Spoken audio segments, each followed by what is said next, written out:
Hi, Mark Howard here for Howard Aviation, your favorite light sport instructor and light sport repairman.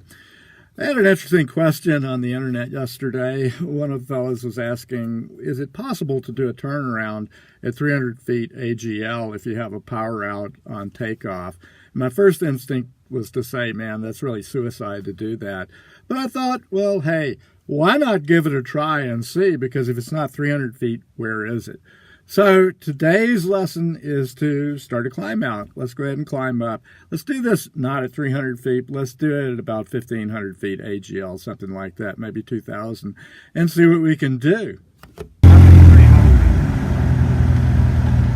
This is our first exercise. As we go through 7,300 feet, the engine quits. We simulate that, pull the power back all the way, immediately go into a steep right-hand bank.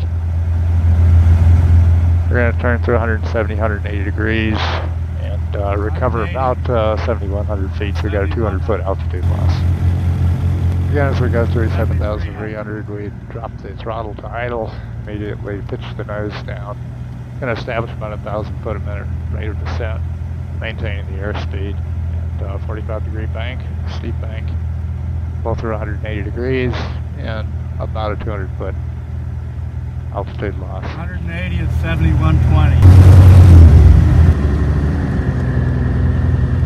Boy, isn't that a terrible thing to hear, an engine losing all its power.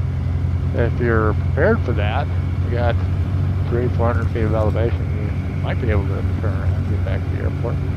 If there's no other alternative, then here you go. 7,100. Okay, so what did we learn today? Well, we learned that a Jabiru J250 will certainly do a turnaround in less than 300 feet. As a matter of fact, I had one that was 150 feet, which is pretty doggone good. Now, you got to realize, I know it's coming. I'm pulling the power back. It was pulled back all the way. The propeller was windmilling, but at the same time, that's not a tremendous amount more drag than it would have if the propeller was stopped. Now, I was able to turn it around somewhere between 150 feet and 250 feet in every instance, and so certainly I could get the plane turned around in 300 feet and perform a safe landing. It's not something that I would be really comfortable with, but if I had no other alternative, then I would be pretty confident in just putting the wing down and flipping the plane around.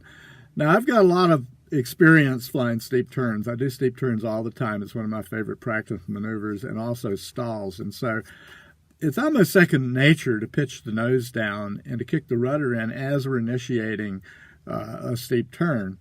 And if you haven't practiced those lately, before you do the 300-foot turnaround test, I'd suggest that you do both those maneuvers. Go ahead and practice pitching down on power loss and steep turns.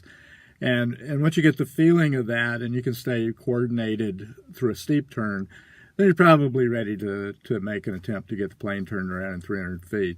As I said, 150 was my best, 250 was my worst. I think it can be done.